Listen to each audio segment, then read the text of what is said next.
Halo teman-teman mahasiswa akuntansi khususnya semester 3. Di cost accounting kali ini akan kita bicarakan terkait dengan unsur cost produksi yaitu BTKL atau biaya tenaga kerja.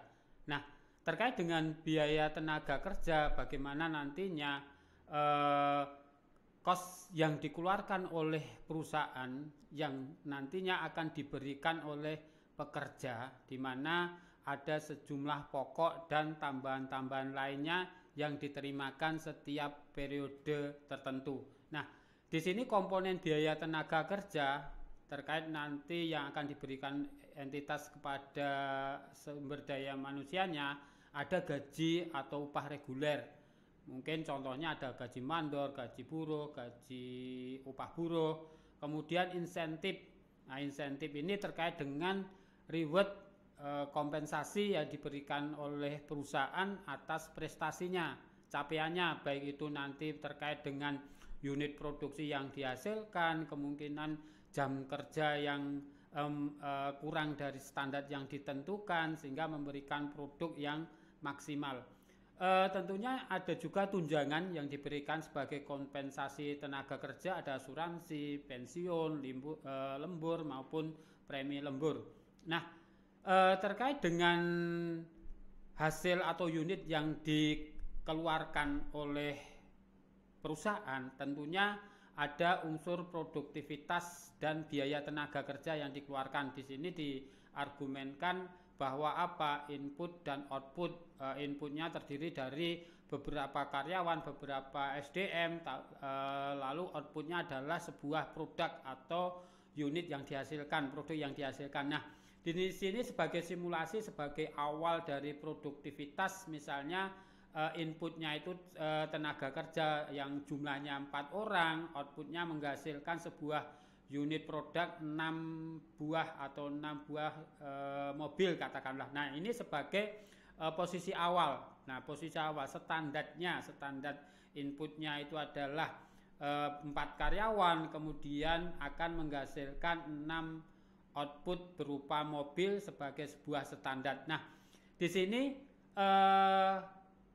outputnya sama, kemungkinan inputnya berbeda. Misalnya kalau inputnya sama dengan yang sesuai dengan standar, kemudian ada penambahan output atau penambahan unit produk yang dihasilkan. Nah, di sini mungkin perusahaan akan memberikan sebuah reward, kompensasi atau insentif yang diberikan. Nah, dengan input yang berkurang, kemungkinan juga bisa menghasilkan output tetap. Nah, di sini tentunya SDM-nya akan lebih terforsir. Begitu juga ketika outputnya bertambah banyak, sedangkan inputnya berkurang, nah akan menjadi permasalahan tersendiri terkait dengan sumber dayanya. Nah, pengukuran produktivitas itu bisa dilihat dari rasio produktivitas, di mana output dibagi input, gitu ya, untuk melihat apakah produk yang dihasilkan itu secara rasio itu mengandung unsur produktif. Nah, contoh dari kasus ini ketika perusahaan menetapkan 0,5 jam waktu sebagai sebuah waktu standar untuk menghasilkan satu produk. Nah, data perusahaan menunjukkan bahwa 10 unit yang dihasilkan itu dalam waktu penyelesaian 6 jam. Sehingga standarnya, ya, standar waktunya itu adalah seharusnya 5 jam, ya, 5 jam. Karena apa? 10 unit yang dihasilkan kali standar waktu yang ditentukan, ya, kita kalikan akan ketemu 5 jam. Rasio produktivitasnya antara unit yang dikeluarkan dibagi dengan tingkat penyelesaiannya, ya, sehingga ketemu rasio produktivitas 1,67. Nah, sebagai ukuran standar, ya, sebagai ukuran standar di sini rasio produktivitas standarnya adalah 2, ya, seharusnya 2 karena memang standar waktu penyelesaian itu bukan 6 tapi 5, sehingga diketahui bahwa tingkat ketercapaian produktivitasnya adalah 83,5% dalam penyelesaian sebuah unit produk. Nah, program yang diberikan oleh entitas terkait dengan program insentif, di mana tujuannya adalah apa? Agar memicu karyawan untuk semangat kerja kemungkinan. Sebagai sebuah kompensasi dengan adanya intensif itu. Atau nantinya bagi keuntungan perusahaan adalah bisa mengurangi biaya produksi per unit. Kemungkinan juga ada biaya konversi atau BTKL maupun BOP. Nah, program insentif ini akan memberikan standar pencapaian yang adil ketika apa? Di dalam aktivitas perusahaan itu sumber dayanya itu memberikan atau mencapai target yang diinginkan, standar yang diinginkan sehingga unit yang disita itu melebihi dari standarnya, memberikan secara proporsional tentunya nanti atau aplikatif terhadap kondisi karyawan. Nah, ini sebagai contoh dari program intensif ketika apa? Sebelum dan sesudah. Tadi sudah saya sampaikan. Sehingga apa? Dampaknya adalah biaya konversi yang berkurang ketika program insentif itu diberlakukan. Nah, tingkat produktivitasnya pun juga bertambah 250 meskipun BTKL-nya bertambah, BOP-nya tetap, BTKL-nya per unit bertambah, namun akan berdampak pada BOP yang rendah, biaya operasional overhead pabriknya. Nah, sehingga dari data ini biaya konversinya baik BTKL maupun BOP itu berkurang dari 60 sebelum program intensif menjadi 56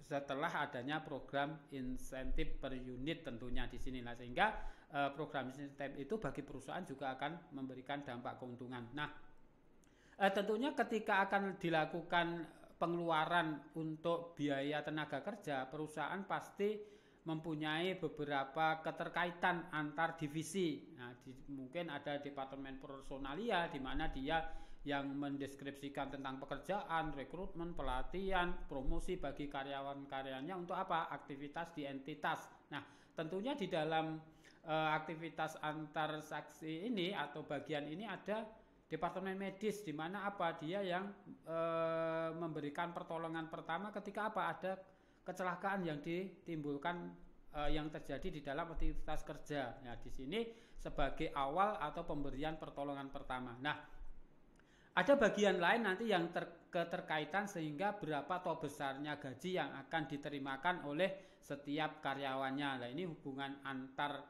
bagian yang terkait dalam penggajian ini akan menjadi sebuah pedoman nantinya terkait dengan kompensasi yang diberikan, baik itu nanti kehadiran, jam kerja, maupun membuat laporan untuk berapa besarnya dari anggaran biaya yang akan dikeluarkan perusahaan. Nah, terkait dengan akuntansi tenaga kerja atau BTKL, di sini perusahaan pasti akan melakukan pencatatan berupa apa? Pengakuan akan gaji dan upah.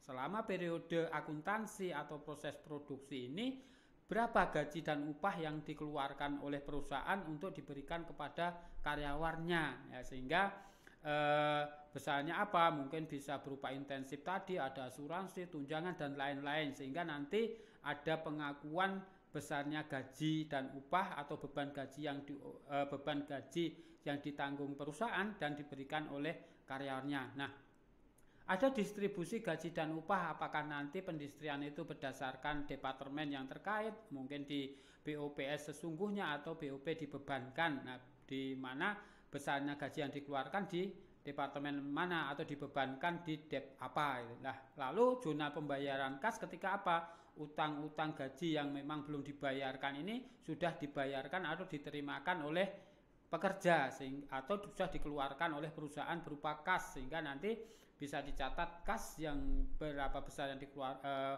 utang-utang gaji, utang intensif, terus pada kas yang dilakukan oleh entitas. Nah, ini sebagai simulasi ya perhitungan gaji dan upah terkait dengan BTKL, BTKTL, administrasi maupun pemasaran sehingga di total 1.673.000. Di sini ada iuran-iuran yang dikeluarkan oleh pekerja.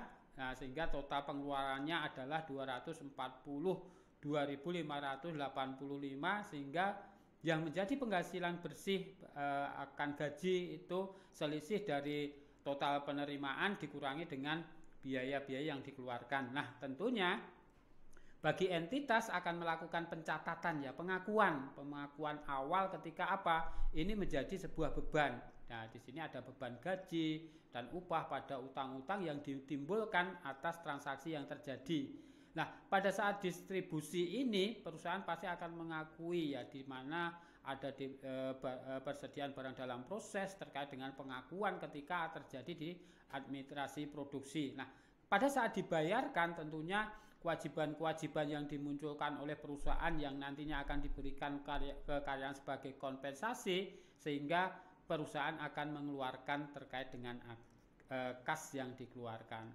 Ini terkait dengan akuntansi untuk BTKL. Terima kasih.